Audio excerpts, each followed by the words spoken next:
How to Never Get Angry, written and published by Brainy Stoic. Introduction. Have you ever felt like someone's words or actions ruined your entire day? Maybe it was a rude comment, a thoughtless gesture, or even just an unexpected inconvenience. It's frustrating, isn't it? But here's the truth. No one has the power to control your emotions unless you let them. What if you could stay calm and unshaken no matter what life or anyone else throws your way? Imagine walking through your day with a sense of peace so strong that even the most irritating situations couldn't rattle you. This isn't just wishful thinking, it's emotional mastery. In this audiobook, we'll explore 10 transformative lessons that will help you stop reacting impulsively, let go of anger, and regain control over your emotions. These lessons aren't about ignoring your feelings or pretending not to care. Instead, they're about building the mental strength to navigate life's challenges with grace and clarity. By the end of this journey, you'll have the mindset and strategies you need to stay unbothered, even in the most difficult situations.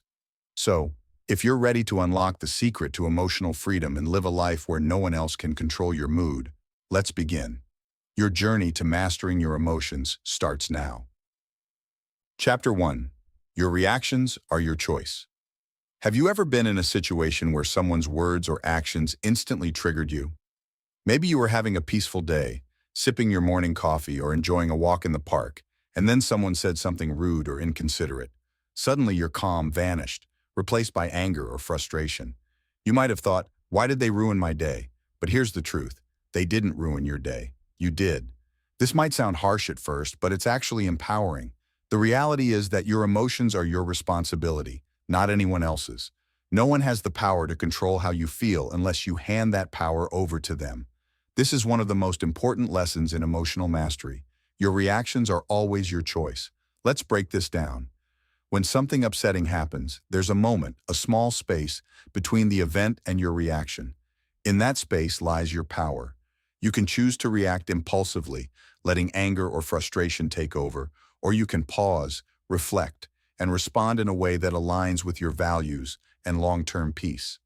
This idea is beautifully captured in a quote often attributed to Viktor Frankl, a Holocaust survivor and psychiatrist. Between stimulus and response, there is a space.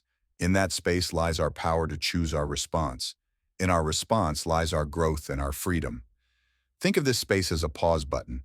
When you feel triggered, you can press pause and take a moment to decide how you want to respond. This pause is where your power lies. It's the difference between reacting impulsively and responding thoughtfully. Let's consider an example. Imagine you're driving to work and someone cuts you off in traffic. Your immediate reaction might be to honk your horn, yell, or feel a surge of anger. But what if, instead of reacting, you paused? In that pause, you could remind yourself that the other driver's actions have nothing to do with you.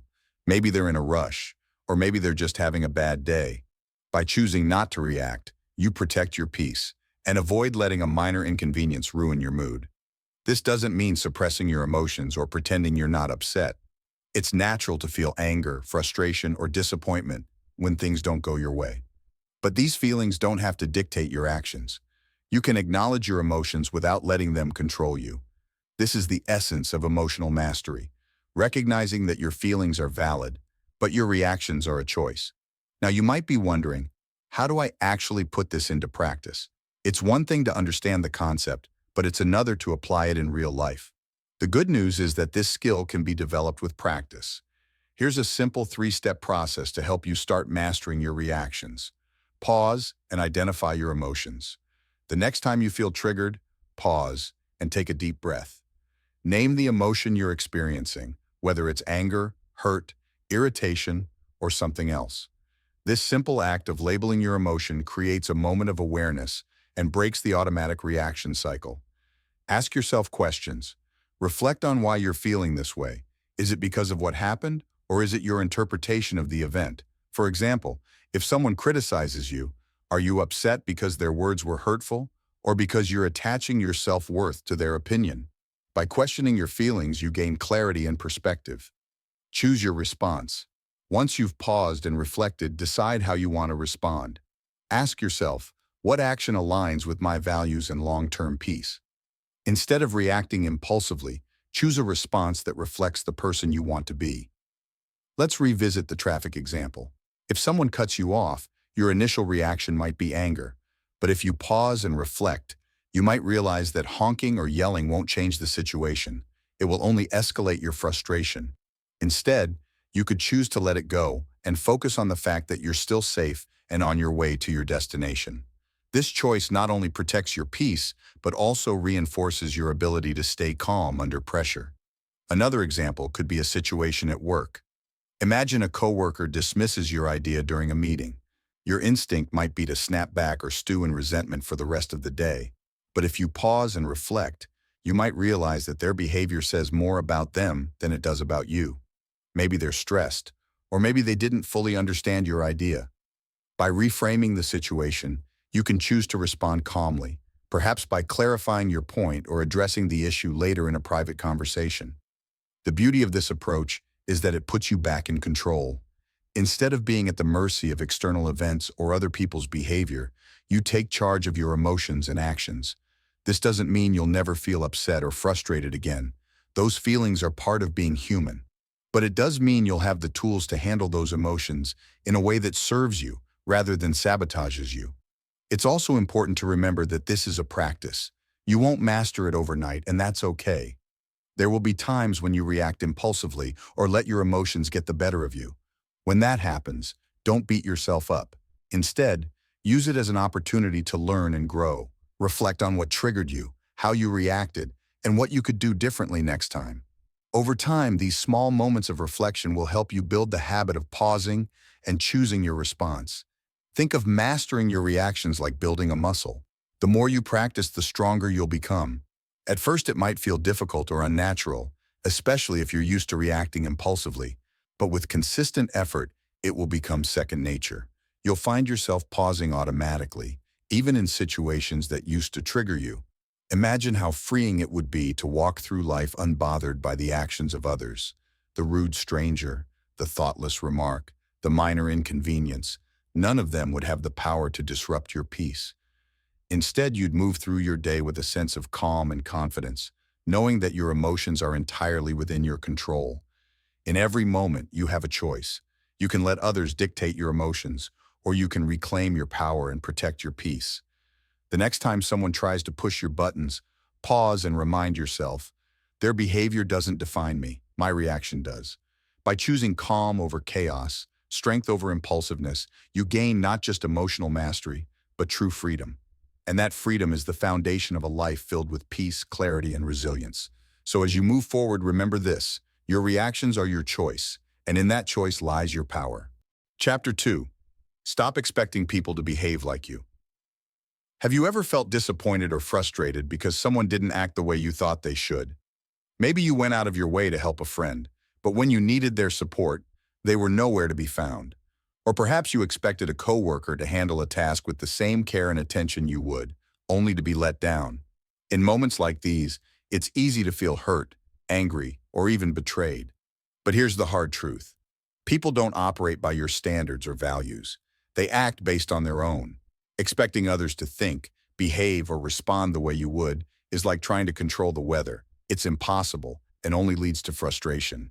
This is one of the most common sources of anger and disappointment in our lives. We assume that others will see the world the way we do, that they'll share our priorities, and that they'll treat us the way we treat them. When they don't, we feel let down. But the problem isn't their behavior, it's our expectations. A wise thought sums this up perfectly. Expectations are the root of all suffering. When you expect others to behave a certain way, you set yourself up for disappointment. The truth is, people are who they are, not who you want them to be. They have their own experiences, beliefs, and priorities that shape their actions. Understanding this can help you let go of unrealistic expectations and protect your peace. Let's break this down with an example. Imagine you're someone who values punctuality. You always make an effort to arrive on time, and you expect others to do the same. But one day, a friend shows up late to an important meeting. Your first reaction might be anger or frustration. You think, how could they be so inconsiderate? Don't they value my time? But if you pause and reflect, you might realize that your anger isn't about their lateness. It's about your expectation that they would value punctuality the same way you do. Maybe they were late because they got stuck in traffic, or maybe they simply don't see punctuality as a priority. Either way, their behavior isn't a personal attack on you. It's a reflection of their own values and circumstances. This doesn't mean you have to tolerate bad behavior or let people walk all over you. Setting boundaries is important, and we'll discuss that in a later chapter. But it does mean recognizing that your expectations are often the source of your frustration, not the other person's actions. Here's how to start letting go of unrealistic expectations. Acknowledge your assumptions. When someone upsets you, take a moment to reflect on what you were expecting them to do. Were you assuming they would act the way you would in the same situation? Challenge your expectations. Ask yourself, is it realistic to expect this person to behave the way I want them to? Remember, they have their own values, priorities, and limitations. Shift your focus. Instead of trying to control their behavior, focus on how you can respond in a way that protects your peace. Let's revisit the example of your friend being late. Instead of stewing in anger, you could acknowledge your expectation that they would be on time. Challenge it, realizing that not everyone values punctuality the same way. And shift your focus, choosing to enjoy the time you do have with your friend rather than dwelling on their lateness. Another example could be a situation at work. Imagine you're leading a team project, and one of your coworkers doesn't contribute as much as you expected. Your first reaction might be frustration or resentment. You think, why aren't they putting in as much effort as I am? But if you pause and reflect, you might realize that your coworker has different priorities or is dealing with challenges you're not aware of. Instead of letting their behavior upset you, you could focus on what you can control, your own contributions, and how you communicate with the team. This shift in perspective can be life-changing. When you stop expecting others to behave like you free yourself from unnecessary frustration and disappointment. You also create space for understanding and compassion. Instead of judging others for not meeting your expectations, you can accept them for who they are. Acceptance doesn't mean agreeing with or condoning someone's behavior.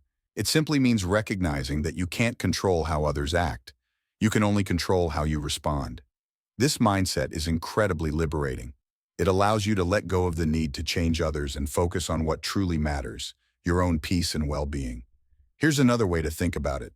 Imagine you're walking through a forest, and you come across a tree with a crooked trunk. Would you get angry at the tree for not being straight? Of course not. You'd accept it as it is, a crooked tree. People are the same. They have their own quirks, flaws, and imperfections. Expecting them to be anything other than who they are is like expecting the tree to straighten itself out. It's unrealistic and only leads to frustration. This doesn't mean you have to accept toxic or harmful behavior. If someone's actions are consistently hurting you, it's important to set boundaries and protect yourself. But in most cases, the issue isn't the other person's behavior. It's our expectation that they should act differently. Letting go of expectations doesn't just protect your peace, it also improves your relationships. When you stop trying to change others, you create space for genuine connection. Instead of focusing on what they're doing wrong, you can appreciate them for who they are. This doesn't mean you'll never feel disappointed or frustrated again, but it does mean you'll be better equipped to handle those feelings when they arise. So, the next time someone upsets you, pause and ask yourself, what was I expecting them to do? Then challenge that expectation and remind yourself that people are who they are, not who you want them to be. By letting go of unrealistic expectations, you take back control of your emotions and protect your peace. In the end, the only person you can truly control is yourself. When you stop expecting others to behave like you free yourself from unnecessary frustration and open the door to greater understanding, acceptance, and peace. Remember, people are walking their own paths, shaped by their unique experiences, beliefs, and priorities. They're not here to meet your expectations. They're here to live their own lives. Accepting this truth doesn't mean giving up on meaningful relationships or tolerating bad behavior. It simply means recognizing that your peace is too valuable to sacrifice for something you can't control. By letting go of the need to control others, you reclaim your power and create space for a life filled with calm, clarity, and resilience. So as you move forward, remind yourself, people are who they are, not who I want them to be. And in that acceptance, you'll find freedom. Chapter 3. Let go of the need to always be right. Think about the last time you got into an argument.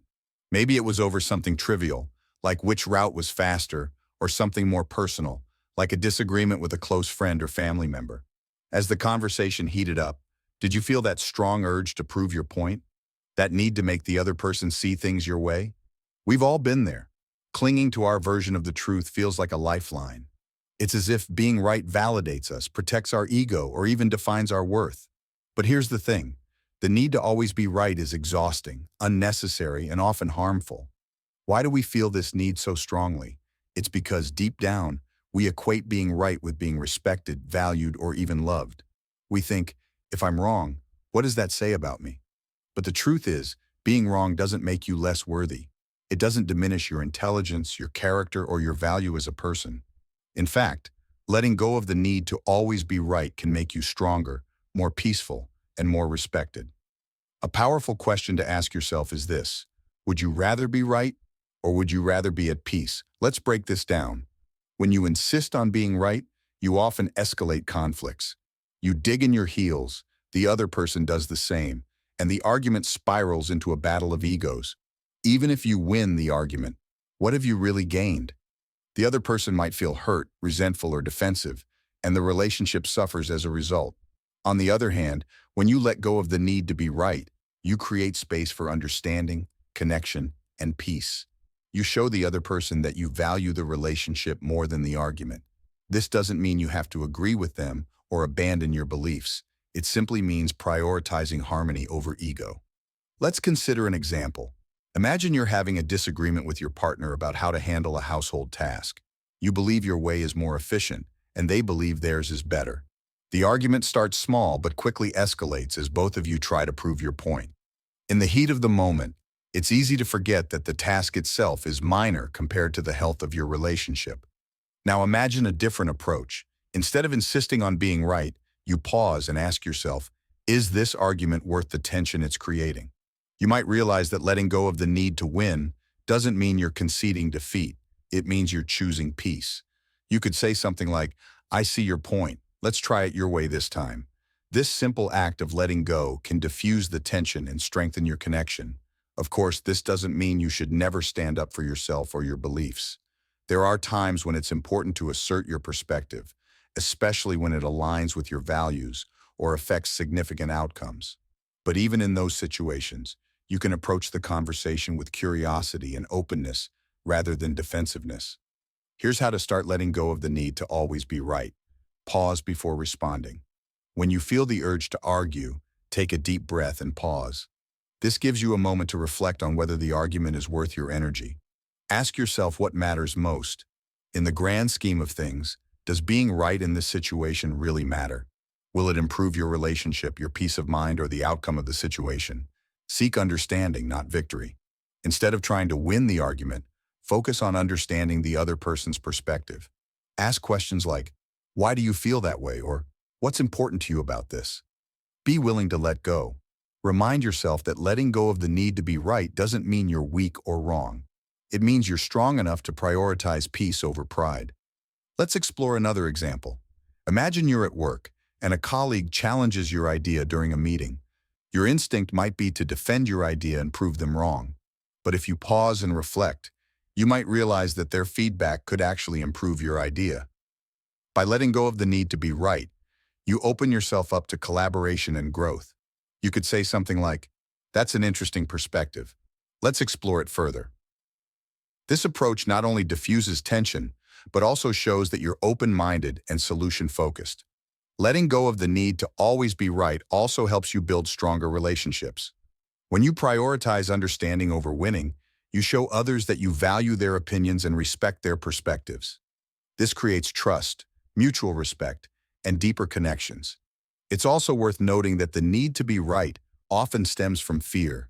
Fear of being judged, fear of losing control, or fear of appearing weak. But when you let go of this fear, you free yourself from its grip. You realize that your worth isn't tied to being right. You can be wrong and still be confident, respected, and loved. Here's a helpful mindset shift. Instead of seeing disagreements as battles to be won, view them as opportunities to learn and grow. Every disagreement is a chance to practice humility, empathy, and emotional mastery. It's a chance to strengthen your relationships and deepen your understanding of yourself and others. For example, imagine you're debating a political issue with a friend. Instead of trying to convince them that your perspective is correct, you could approach the conversation with curiosity. You might say, "I see things differently, but I'd love to understand your perspective. Can you tell me more about why you feel that way?" This approach not only diffuses tension, but also fosters mutual respect and understanding. Of course, this doesn't mean you'll never feel the urge to be right again. It's a natural human instinct, and it takes time and practice to let it go. When you catch yourself falling into the trap of needing to be right, don't judge yourself. Instead, use it as an opportunity to reflect and grow. Ask yourself, why do I feel the need to prove myself in this situation? What would happen if I let it go? Over time, you'll find that letting go of the need to always be right brings immense freedom. Arguments lose their grip on your emotions because you've chosen peace over pride. You'll also notice that people respond to you differently. When you approach disagreements with humility and openness, others are more likely to do the same. In the end, letting go of the need to always be right isn't about giving up. It's about gaining something far more valuable: peace, understanding, and stronger relationships.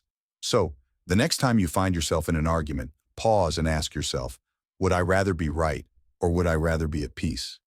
By choosing peace, you reclaim your power and create space for a life filled with calm, clarity, and connection. And that ultimately is far more rewarding than being right. Chapter 4. Stop letting others' words define your worth. Imagine this.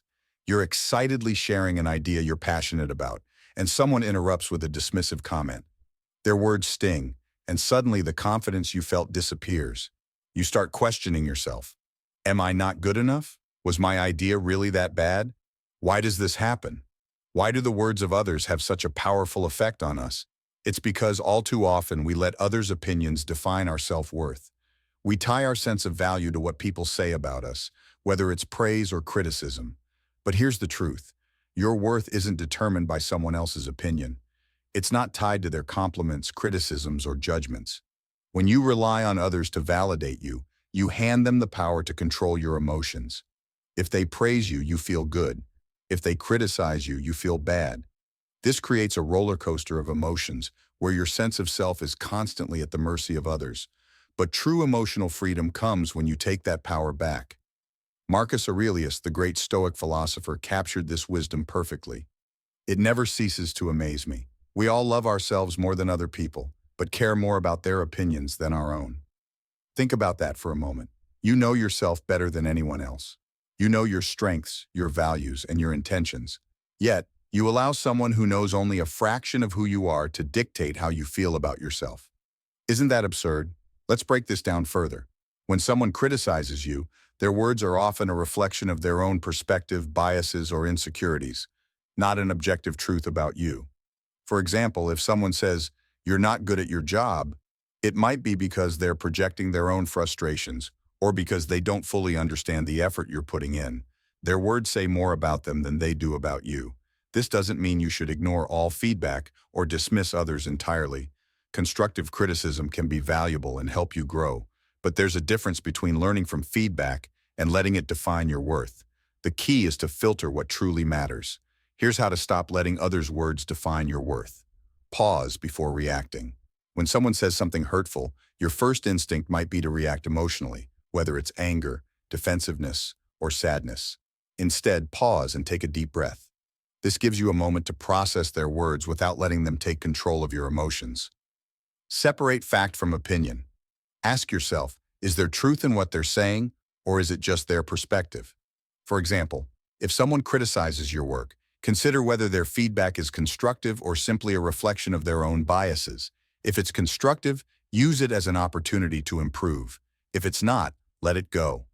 Reaffirm your worth. Remind yourself that your value isn't tied to anyone else's approval. Your worth is intrinsic. It comes from who you are, not what others think of you. Let's consider an example.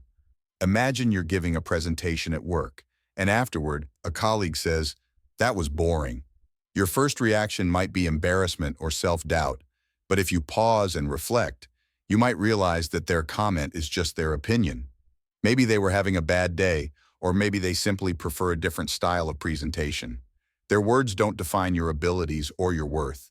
Instead of dwelling on their comment, you could focus on the positive feedback you receive from others or reflect on what you did well. If there's constructive feedback to be taken from their comment, you can use it to improve. But if it's just negativity, you can let it go. Another example could be a situation in your personal life. Imagine a friend makes a hurtful remark about your appearance. Their words might sting, but if you pause and reflect, you might realize that their comment says more about their insecurities than it does about you. By choosing not to internalize their words, you protect your self-esteem and maintain your peace. It's also important to recognize that seeking validation from others can be a trap. When you rely on external approval to feel good about yourself, you give others the power to control your emotions. For example, if you post something on social media and don't get as many likes or comments as you expected, you might feel disappointed or unworthy. But why should your sense of worth depend on the opinions of people who might not even know you well? True confidence comes from within. It's about knowing your own value, regardless of what others say or think. This doesn't mean you'll never feel hurt by criticism or rejection again. Those feelings are natural. But it does mean you'll have the tools to handle them in a healthy way. Here's a helpful mindset shift. Instead of seeking validation from others, focus on validating yourself. Ask yourself, am I proud of who I am? Am I living in alignment with my values? When you base your self-worth on your own standards, rather than the opinions of others, you create a solid foundation of confidence and resilience. Let's explore another example. Imagine you're an artist, and you've just completed a painting you're proud of. You show it to a group of people, and one person says, "I don't like it." Your first reaction might be disappointment or self-doubt. But if you pause and reflect, you might realize that their opinion doesn't diminish the value of your work. Art is subjective, and not everyone will appreciate your style. What matters most is that you're proud of what you created. This doesn't mean you should ignore all feedback. If someone offers constructive criticism, you can use it to grow as an artist. But if their comment is simply a matter of personal preference, you can let it go. Over time, you'll find that the less you rely on others' opinions to define your worth, the more confident and peaceful you'll feel. You'll no longer be at the mercy of external validation, and you'll be free to live authentically. Here's a simple exercise to help you build this mindset. At the end of each day, take a few minutes to reflect on what you're proud of. Write down 3 things you did well, no matter how small. This could be anything from completing a task at work to showing kindness to someone in need. By focusing on your own accomplishments and values, you reinforce your sense of self-worth. In the end, the opinions of others are just that, opinions. They don't define you, and they don't determine your value. Your worth comes from within, and it's up to you to protect it. So the next time someone says something hurtful or dismissive, pause and remind yourself, their words don't define me. My worth is not up for debate. By choosing to let go of others' opinions, you reclaim your power and create space for a life filled with confidence, peace, and authenticity. Chapter 5. Protect your energy by setting boundaries. Have you ever felt drained after spending time with certain people? Maybe it's a friend who constantly complains, a coworker who always asks for favors but never reciprocates, or a family member who criticizes you at every opportunity. These interactions can leave you feeling exhausted, frustrated, or even resentful. The truth is, your energy is one of your most valuable resources. It fuels your ability to work, connect with others, and pursue your goals. But if you don't protect it, you risk depleting yourself emotionally, mentally, and even physically. This is why setting boundaries is so important.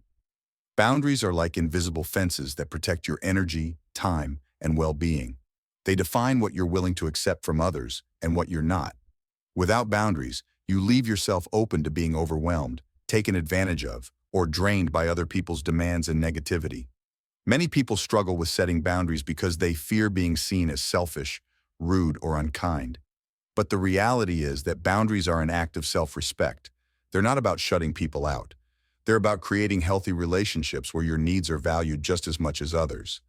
As the saying goes, you can't pour from an empty cup.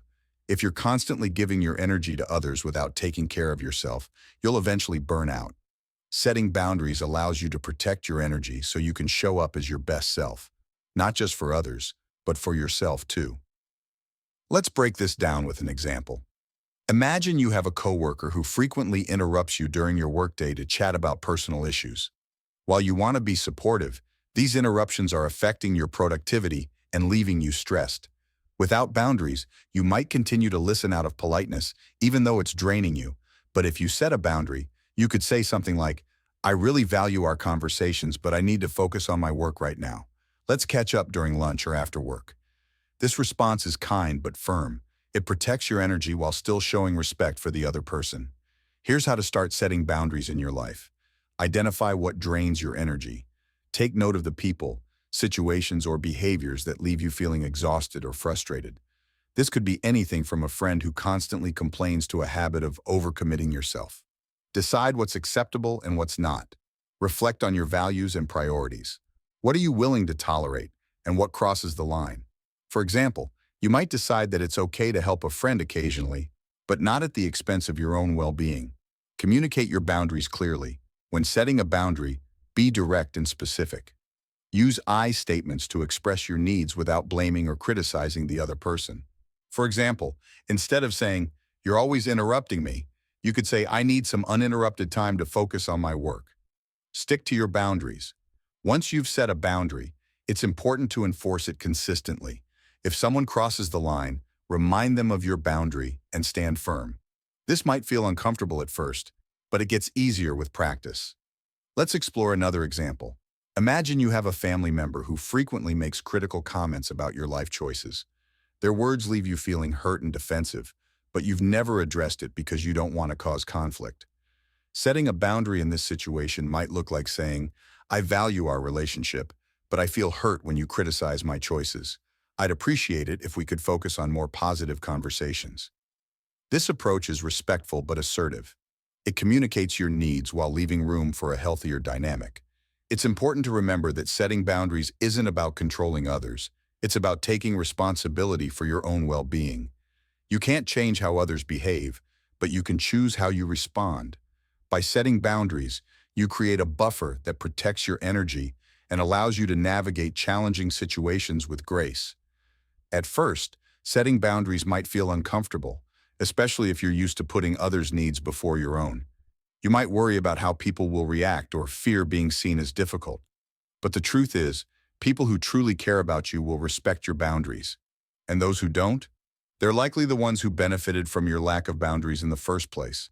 Here's a helpful mindset shift. Setting boundaries isn't selfish, it's necessary. When you protect your energy, you're better able to show up for the people and activities that truly matter to you. You're also modeling self-respect, which can inspire others to do the same. Let's consider one more example. Imagine you're someone who struggles to say no. Whenever someone asks for your help, you agree, even if it means sacrificing your own time and energy. Over time, this leaves you feeling overwhelmed and resentful. Setting a boundary in this situation might look like saying, "I'd love to help, but I'm already committed to other responsibilities right now." This response is polite but firm. It allows you to protect your time and energy without feeling guilty. It's also worth noting that boundaries aren't just about saying no, they're about saying yes to what truly matters. When you set boundaries, you create space for the things that align with your values and bring you joy. You're no longer spreading yourself thin trying to please everyone. Instead, you're focusing your energy on what's most important to you. Over time, you'll find that setting boundaries becomes second nature. You'll feel more confident, more in control, and less drained by the demands of others. You'll also notice that your relationships improve. When you communicate your needs clearly and respectfully, you create healthier dynamics built on mutual respect. Here's a simple exercise to help you start setting boundaries. Take a piece of paper and divide it into two columns. In the first column, write down the people, situations, or habits that drain your energy. In the second column, write down one boundary you could set to protect yourself in each situation. For example, energy drain, a friend who constantly complains. Boundary, limit conversations to 15 minutes and steer the topic toward solutions. Energy drain, overcommitting to social events. Boundary, say no to invitations that don't align with your priorities. By identifying your energy drains and setting clear boundaries, you take a powerful step toward protecting your well-being. In the end, setting boundaries is an act of self-love. It's about recognizing that your energy is precious and that you deserve to protect it. So the next time you feel drained or overwhelmed, Pause and ask yourself, what boundary can I set to protect my energy? By prioritizing your well-being, you create space for a life filled with balance, peace, and fulfillment. And that ultimately is the greatest gift you can give yourself. Chapter 6. Detach from the opinions of others. How often do you find yourself worrying about what others think of you? Maybe you hesitate to share your ideas at work because you're afraid of being judged. Or perhaps you avoid pursuing a dream because you fear what your friends or family might say. This constant concern about others' opinions can feel like a heavy weight, holding you back from living authentically. But here's the truth. The opinions of others are not your responsibility. They are reflections of their own perspectives, experiences, and biases, not a measure of your worth or potential. When you allow yourself to be controlled by what others think, you give away your power. True freedom comes when you detach from the need for external validation and focus on living in alignment with your own values. Epictetus, a Stoic philosopher, put it simply, if you are ever tempted to look for outside approval, realize that you have compromised your integrity. Be satisfied instead to be your own audience. This doesn't mean you should ignore everyone's feedback or live in isolation. Constructive input from trusted people can help you grow. But there's a difference between valuing someone's perspective and being controlled by it. Detachment means recognizing that you can't please everyone, and that's okay. Let's explore why we care so much about others' opinions. At its core, this need for approval often stems from a desire to belong. Humans are social creatures, and we naturally seek connection and acceptance. But when this desire becomes excessive, it can lead to people-pleasing, self-doubt, and a fear of being judged. The problem is, no matter how hard you try, you can't control what others think of you. People's opinions are shaped by their own experiences, beliefs, and emotions, things that have nothing to do with you.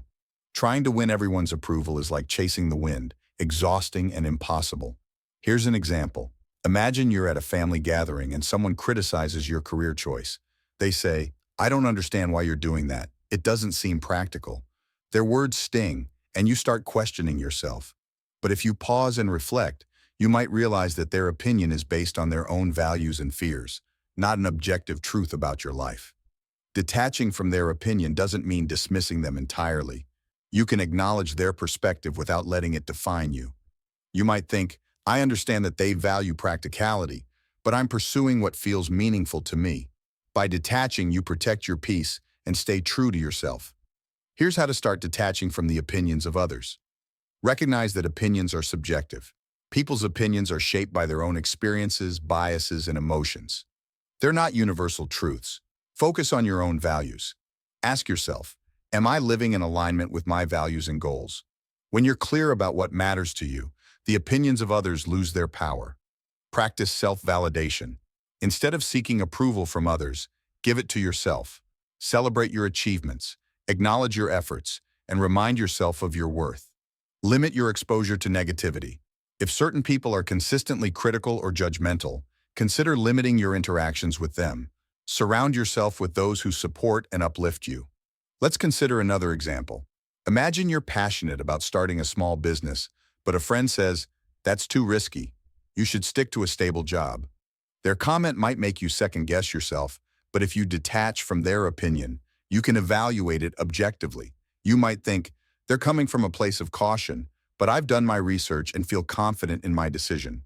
By focusing on your own values and goals, you stay grounded in your path. Detaching from others' opinions doesn't mean you'll never feel hurt or affected by criticism again. Those feelings are natural. But when you practice detachment, you build resilience. You learn to process feedback without letting it control you. Here's a helpful mindset shift. Instead of asking, "What will people think of me?" ask yourself, "What do I think of myself?" This simple question redirects your focus inward, where your true power lies. It's also important to remember that people are often more focused on themselves than on you. The harsh truth is that most people aren't thinking about you as much as you think they are. They're busy worrying about their own lives, challenges, and insecurities. Realizing this can be incredibly freeing. Let's explore one more example. Imagine you're nervous about posting something personal on social media because you're afraid of being judged. You worry about what people will think or say. But if you detach from their opinions, you might realize that their reactions don't define you. What matters is that you're expressing yourself authentically. Over time, You'll find that detaching from others' opinions brings immense freedom. You'll feel lighter, more confident, and more in control of your life. You'll no longer waste energy trying to please everyone or worrying about being judged. Instead, you'll focus on what truly matters, living in alignment with your values and pursuing your goals. Here's a simple exercise to help you practice detachment.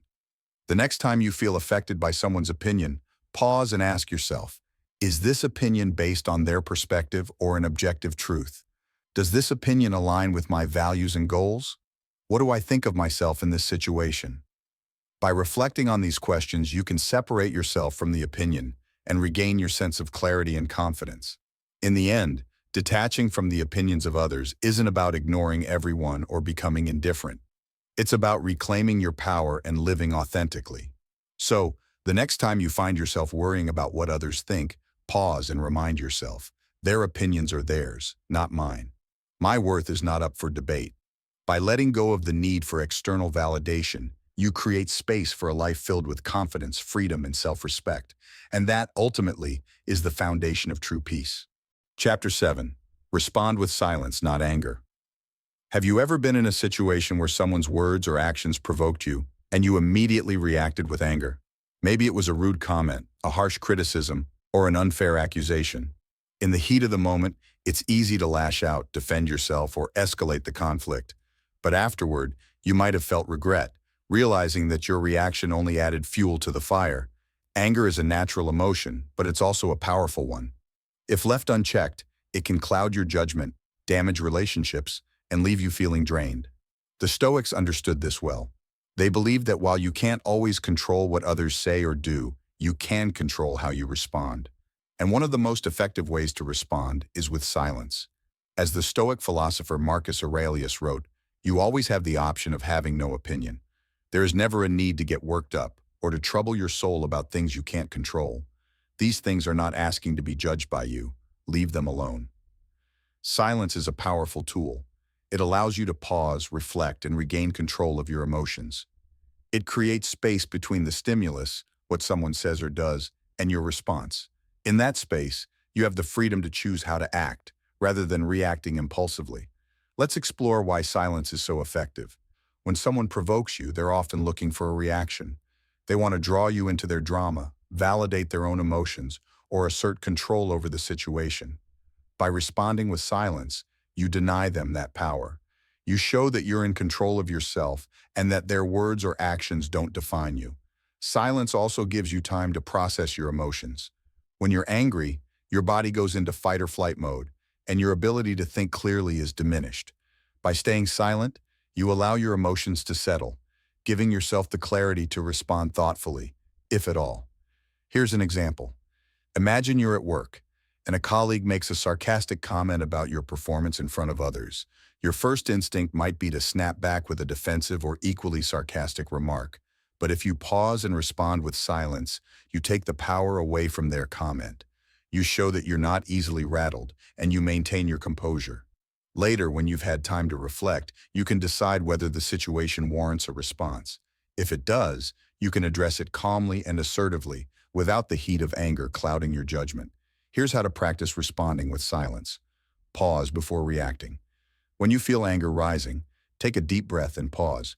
Count to 5 or 10 if needed. This simple act creates a buffer between your emotions and your actions. Remind yourself of your power. Remember that you don't have to react to everything. Just because someone says or does something provocative doesn't mean you're obligated to respond. Choose silence as a response. Instead of reacting with words, choose silence. This could mean staying quiet in the moment, walking away from the situation, or simply not engaging further. Reflect before deciding your next step. Once you've calmed down, reflect on the situation. Ask yourself, is this worth my energy? What response, if any, aligns with my values and goals? Let's consider another example. Imagine you're in a heated argument with a loved one, and they say something hurtful in the heat of the moment. Your instinct might be to retaliate with equally hurtful words, but if you pause and respond with silence, you give yourself and the other person a chance to cool down. Later, when emotions have settled, you can revisit the conversation with a clearer mind and a more constructive approach. It's important to note that silence doesn't mean passivity or avoidance. It's not about suppressing your emotions or ignoring problems. Instead, it's about choosing a response that serves you, rather than reacting impulsively in a way that escalates the situation. Here's a helpful mindset shift. View silence as a form of strength, not weakness. It takes courage and self-control to remain silent in the face of provocation. By choosing silence, you're demonstrating emotional mastery and protecting your peace. Let's explore one more example. Imagine you're driving and another driver cuts you off, nearly causing an accident. Your first reaction might be to honk your horn, yell, or make an angry gesture. But if you pause and respond with silence, you avoid escalating the situation. You remind yourself that their actions are out of your control, and you choose to focus on your own safety and peace of mind instead. Over time, you'll find that responding with silence becomes second nature. You'll feel more in control of your emotions and less affected by the actions of others. You'll also notice that people respond differently to you. When you remain calm and composed, you set the tone for more respectful and constructive interactions. Here's a simple exercise to help you practice responding with silence. The next time someone says or does something that provokes you, pause and take a deep breath. Instead of reacting immediately, count to 10 in your mind. Use this time to remind yourself that you have the power to choose your response. After the situation has passed, reflect on how you felt. Did staying silent help you maintain your composure? Did it prevent the situation from escalating? Over time, you'll notice the benefits of this practice. In the end, responding with silence is about reclaiming your power. It's about choosing peace over conflict, clarity over impulsiveness, and strength over reactivity. So the next time someone tries to provoke you, pause and remind yourself, I don't have to react. My silence is my strength. By mastering the art of silence, you create space for a life filled with calm, clarity, and emotional freedom. And that ultimately is one of the greatest gifts you can give yourself. Chapter 8. Practice gratitude to dissolve anger. Anger often arises when we focus on what's wrong, what someone said, what didn't go our way, or what we feel we're lacking. It's easy to get caught up in these negative emotions, replaying the situation in our minds and letting it consume us. But what if there was a way to shift your perspective, to replace anger with a sense of calm and even joy? That's where gratitude comes in. Gratitude is one of the most powerful tools for dissolving anger. When you focus on what you're thankful for, you redirect your attention away from what's upsetting you. Gratitude shifts your mindset from scarcity to abundance, from frustration to appreciation. It reminds you of the good in your life, even in the midst of challenges. The Stoics understood the importance of gratitude. Marcus Aurelius in his Meditations wrote, "When you arise in the morning, think of what a privilege it is to be alive, to think, to enjoy, to love." This simple practice of reflecting on life's blessings can transform your emotional state. It doesn't mean ignoring problems or pretending everything is perfect. Instead, it's about choosing to focus on what you have rather than what you lack. Let's explore how gratitude can help you dissolve anger. Imagine you're stuck in traffic, running late for an important meeting. Your frustration builds as you watch the minutes tick by. But instead of letting anger take over, you pause and shift your focus. You think about how fortunate you are to have a car, a job to go to, and the opportunity to attend this meeting. Suddenly, the traffic feels less overwhelming. Gratitude has replaced your anger with a sense of perspective. Here's another example. Imagine a friend cancels plans at the last minute, leaving you feeling disappointed and annoyed. Instead of dwelling on your frustration, you take a moment to reflect on the positive aspects of your friendship. You think about the times they've supported you, the laughter you've shared, and the connection you value. Gratitude helps you let go of your anger and approach the situation with understanding. Here's how to cultivate gratitude in your daily life. Start a gratitude journal. Each day, write down 3 things you're grateful for. These can be big or small, anything from a kind gesture from a friend to the warmth of the sun on your face. Over time, this practice trains your mind to focus on the positive. Reframe challenges as opportunities. When faced with a difficult situation, ask yourself, what can I learn from this? For example, if someone criticizes you, you might feel angry at first. But if you reframe the situation, you might realize that their feedback is an opportunity for growth. Express gratitude to others. Take the time to thank the people in your life who have made a positive impact. This could be as simple as sending a heartfelt message or expressing your appreciation in person. Gratitude strengthens relationships and fosters a sense of connection. Practice mindfulness. Take a few moments each day to focus on the present moment and appreciate what's around you. This could be the beauty of nature, the taste of your favorite meal, or the sound of laughter. Mindfulness helps you cultivate gratitude for the small joys in life. Let's consider another example. Imagine you're upset because a coworker took credit for your idea in a meeting. Your first instinct might be to feel angry and resentful, but if you pause and practice gratitude, you might shift your focus to the fact that you're part of a team where your ideas are valued. You might also feel grateful for the opportunity to contribute and grow in your role. Gratitude doesn't erase the situation, but it helps you approach it with a calmer, more constructive mindset. It's important to note that practicing gratitude doesn't mean suppressing your emotions or ignoring problems. Anger is a valid emotion, and it's okay to feel it. But gratitude gives you a way to process and release that anger, rather than letting it control you. Here's a helpful mindset shift. Instead of asking, "Why is this happening to me?" ask yourself, "What can I be grateful for in this situation?" This simple question can transform your perspective and help you find peace, even in difficult moments. Let's explore one more example. Imagine you're frustrated because a family member keeps interrupting you while you're trying to work. Instead of snapping at them, you pause and reflect on what you're grateful for. You think about how much they care about you, the support they've given you, and the fact that you have a family to share your life with. Gratitude helps you approach the situation with patience and kindness rather than anger. Over time, you'll find that gratitude becomes a natural part of your mindset. You'll start to notice the good in your life more easily, even in the midst of challenges. You'll feel less weighed down by anger and more uplifted by appreciation. Here's a simple exercise to help you practice gratitude. The next time you feel angry or frustrated, pause and take a deep breath. Then ask yourself, "What can I be grateful for in this moment? What is this situation teaching me? What blessings in my life can I focus on instead?" By shifting your focus to gratitude, you'll find that your anger begins to dissolve. In the end, gratitude is a choice. It's a way of seeing the world that brings peace, joy, and resilience. So the next time you feel anger creeping in, pause and remind yourself, there is always something to be grateful for. By practicing gratitude, you create space for a life filled with positivity, perspective, and emotional freedom. And that ultimately is the key to lasting peace. Chapter 9.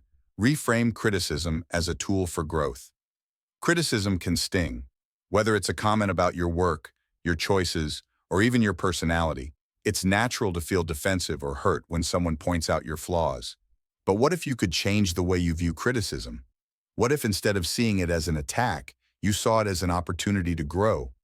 The Stoics believed that criticism, when approached with the right mindset, is one of the most valuable tools for self-improvement.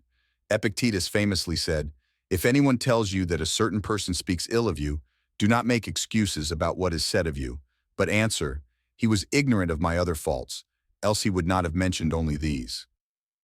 This humorous yet profound statement reminds us that no one is perfect. We all have flaws, and criticism, whether it's fair or not, can be a chance to reflect, learn, and grow. The key is to reframe how you perceive it. Let's explore why criticism feels so uncomfortable. At its core, criticism challenges our ego. It forces us to confront the possibility that we're not as skilled, knowledgeable, or perfect as we'd like to believe. This can feel threatening, especially if we tie our self-worth to being right or successful. But here's the truth. Criticism doesn't define you. It's simply someone's perspective, and it's up to you to decide how to use it. When you reframe criticism as a tool for growth, you take control of the narrative. Instead of letting it tear you down, you use it to build yourself up. Here's how to reframe criticism in a constructive way. Pause before reacting. When you receive criticism, your first instinct might be to defend yourself or dismiss it. Instead, pause and take a deep breath. This gives you a moment to process the feedback without reacting emotionally. Separate the message from the delivery.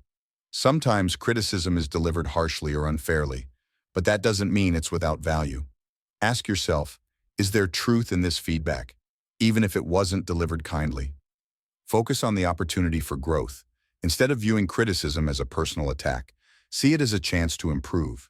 Ask yourself, what can I learn from this? How can I use this feedback to become better? Thank the critic, when appropriate. If the criticism is constructive and delivered respectfully, express your gratitude. For example, you might say, Thank you for pointing that out. I'll reflect on it. This shows maturity and a willingness to grow. Let's consider an example. Imagine your manager gives you feedback on a project saying, "This isn't up to the standard I was expecting." Your first reaction might be defensiveness or frustration. But if you pause and reframe the situation, you might realize that their feedback is an opportunity to improve your skills. You could respond by asking, "Could you share more details about what could be improved? I'd like to make it better." This approach not only helps you grow, but also demonstrates professionalism and a growth mindset. Here's another example. Imagine a friend criticizes your decision to pursue a creative career saying, "That's not practical. You'll never make a living doing that." At first, their words might feel discouraging, but if you reframe their criticism, you might see it as a reflection of their own fears or limited perspective. You could use their comment as motivation to prove them wrong or as a reminder to stay committed to your goals. It's also important to recognize that not all criticism is valid. Some people criticize out of jealousy, insecurity, or a desire to bring others down. In these cases, it's essential to filter the feedback and focus only on what's constructive. Ask yourself, is this criticism coming from someone I respect? Does it align with my values and goals? If the answer is no, let it go. Here's a helpful mindset shift. Instead of fearing criticism, welcome it. View it as a mirror that reflects areas where you can grow. The more open you are to feedback, the faster you'll improve and the more resilient you'll become.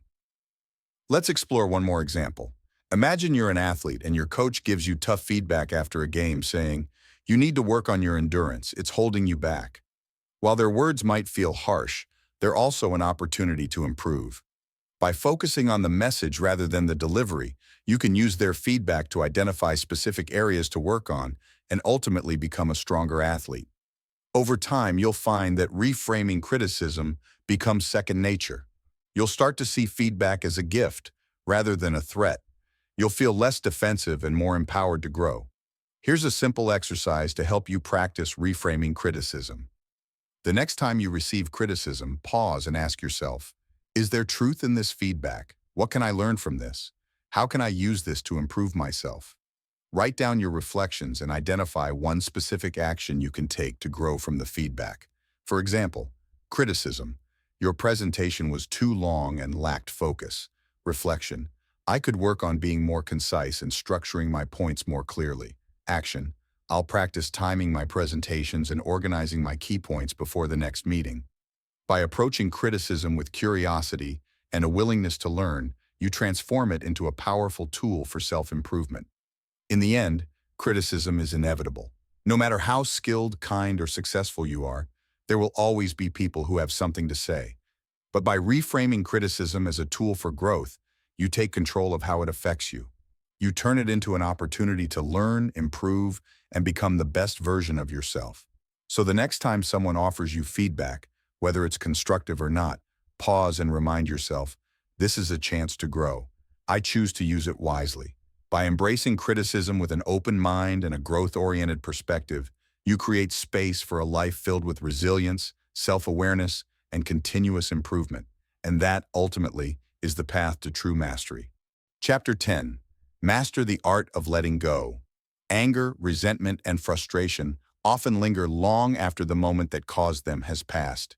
You replay the situation in your mind, reliving the hurt and fueling the fire of your emotions. But holding on to these feelings doesn't punish the person who wronged you. It only weighs you down. Letting go is not about condoning what happened or forgetting it entirely. It's about freeing yourself from the emotional burden so you can move forward with peace and clarity. The Stoics believed that letting go is essential for living a tranquil life. As Marcus Aurelius wrote, "You have power over your mind, not outside events. Realize this, and you will find strength." When you hold on to anger or resentment, you give power to the very thing or person that upset you. Letting go is an act of reclaiming that power. It's a way of saying, I choose peace over pain. I choose freedom over attachment. Let's explore why letting go is so difficult. At its core, holding on to anger often feels like a form of control. You might think, if I stay angry, I'm protecting myself. If I hold on to this grudge, I'm making sure they don't get away with it. But in reality, holding on only keeps you trapped in the past. It prevents you from fully experiencing the present and moving forward. Letting go doesn't mean you're weak or passive. It doesn't mean you're excusing bad behavior or allowing others to take advantage of you. Instead, it's about choosing to release the emotional weight that's holding you back. It's about prioritizing your own well-being over the need to win or prove a point. Here's how to master the art of letting go. Acknowledge your emotions. The first step to letting go is recognizing and accepting how you feel. Suppressing your emotions only makes them stronger. Instead, take a moment to sit with your anger, frustration, or hurt. Name the emotion and allow yourself to feel it fully. Identify what's within your control. Ask yourself, can I change what happened?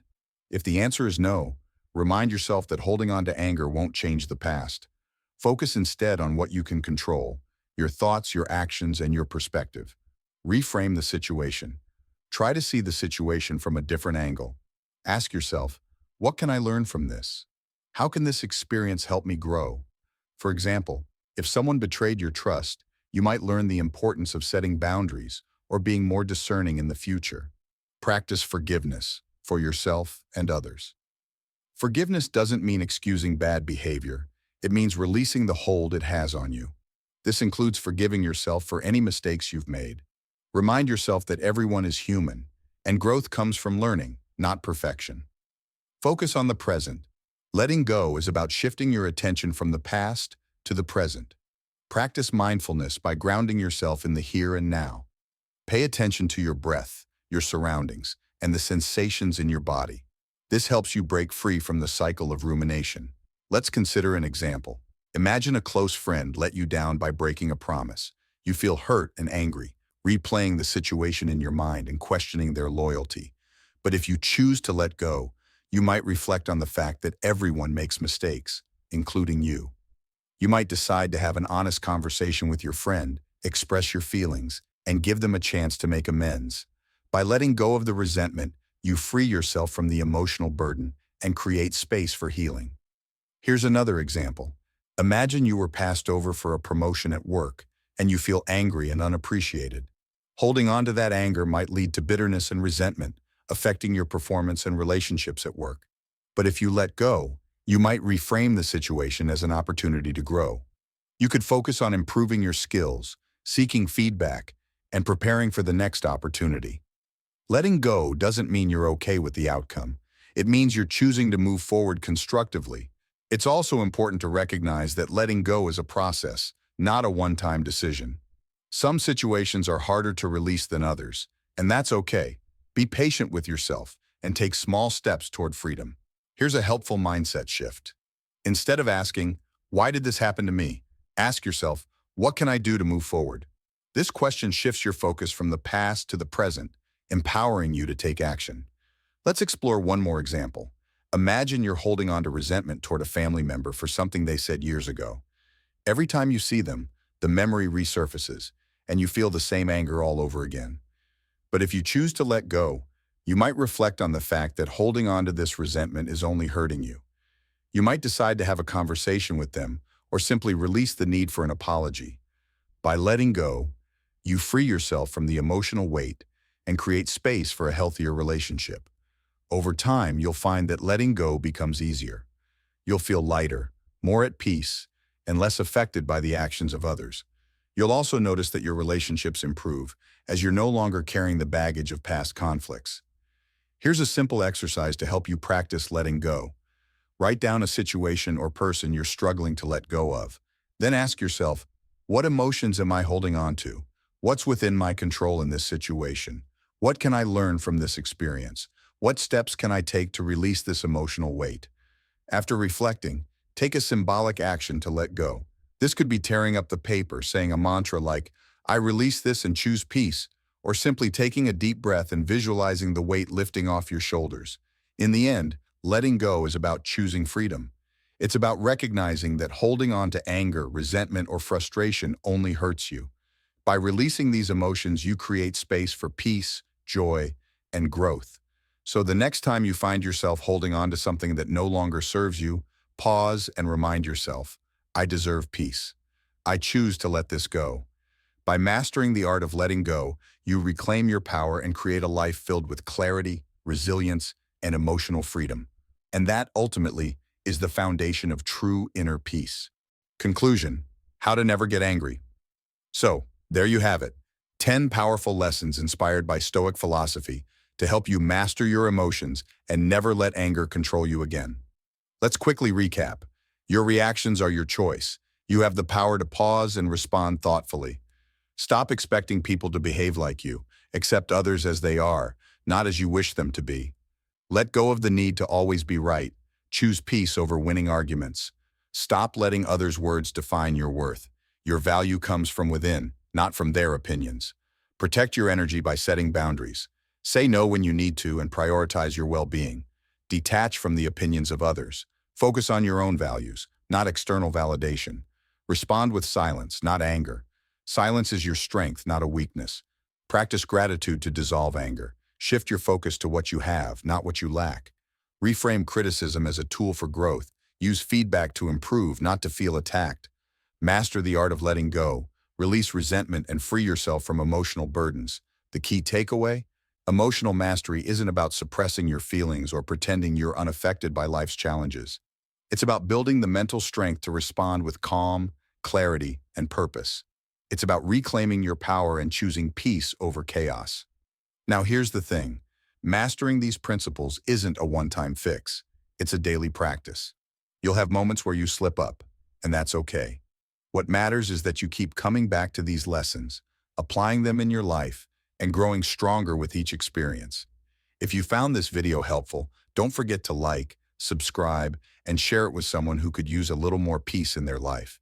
And let me know in the comments, which of these lessons resonated with you the most? How do you plan to apply it in your daily life? Remember, the path to emotional freedom starts with small, intentional steps. So, take a deep breath, let go of what's weighing you down, and start living with the calm and confidence you deserve. Thanks for watching, and I'll see you in the next video. Stay strong, stay stoic, and take care.